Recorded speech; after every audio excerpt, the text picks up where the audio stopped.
Hi friends, good evening. দেখুন, এই যে দেখুন গাছের গুঁড়িটা, কতটুকু ছোট্ট একটা গাছের গুঁড়ি। দেখুন, এইখান থেকে এইটুকু হাইটের পরেই দুভাগ হয়ে গেছে। এখান থেকে দেখায়,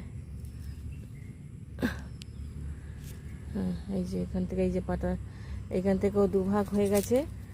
তারপরে দেখুন, এই যে স্টাইলটা দেখুন, এটা হচ্ছে, এটাকে বলে আম্রপালি। এই গাছটা হচ্ছে আম্রপালি গাছ। এইবার দেখুন আমগুলোকে, খুবই ছোট সাইজ।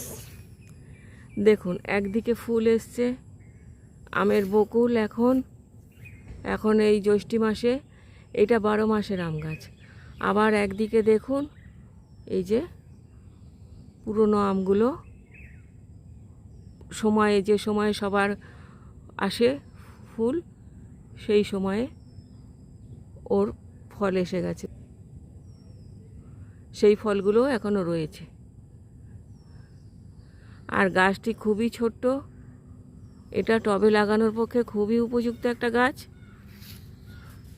দেখুন, আমি দূর থেকে ভিউটা দেখাচ্ছি। দেখুন, ওর গুঁড়িটা দেখুন, দেখতে পাচ্ছেন কত ছোট্ট একটা গুঁড়ি। এটাকে টবে রেখে যদি কাটিং করে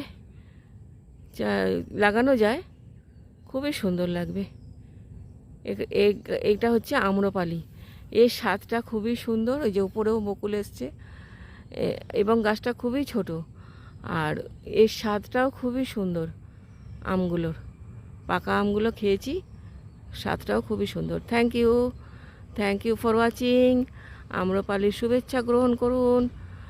ভিডিওটা ভালো লাগলে অবশ্যই এটা লাইক, শেয়ার, কমেন্ট করবেন। আমার চ্যানেলটাকে সাবস্ক্রাইব করে আমার পাশে থাকবেন। একসাথে একাধারে বকুল আর একাধারে আম প্লাস পাকা আম সবই দেখুন। একই অঙ্গে এত রূপ দেখিনি তো আগে, একই অঙ্গে এত রূপ দেখিনি তো আগে, তার সোনা রঙের মেঘিছে। Thank you. এই যে গাছতলায় ভিডিও করতে এসে আমার দুটি উপরি পাওনা হয়ে গেল। দেখুন, থ্যাংক ইউ।